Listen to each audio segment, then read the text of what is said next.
Հունիսի 13-ի լույս գիշերը Իսրայելը բազմաթիվ հրթիռային հարվածներ հասցրեց Իրանի Իսլամական Հանրապետությանը, խոցելով մի շարք միջուկային, ռազմական,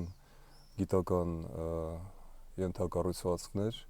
սպանելով մի շարք բարձրաստիճան պաշտոնյաների, այդ թվում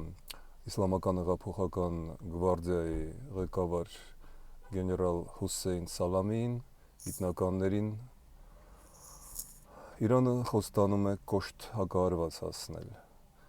Տարածաշրջանը գտնվում է պայթուցիկ վիճակում։ Ով է այս ամեն ինչի շահառուն։ Նետանյահուն, Ալիևը, Պուտինը, Էրդողանը։ Ինչ է սա նշանակում Հայաստանի համար։ Ադրբեջանը մեխանիկորեն որպես Իսրայելի դաշնակից դառնում է նաև Միացյալ Նահանգների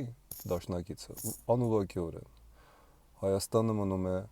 ռուս-թուրք-ադրբեջանական դաշինքի պատանդ, որովհետև մինչև հիմա մենք չենք կողմնորոշվել մեր կառավարության հանճարեղ քաղաքականության պատճառով մեր արտաքին քաղաքականության մեջ և չունենք որևէ պաշտպանություն արևմուտքից։ Այսպիսի վիճակում է հայտնվել մեր երկիրը հունիսի 13-ին։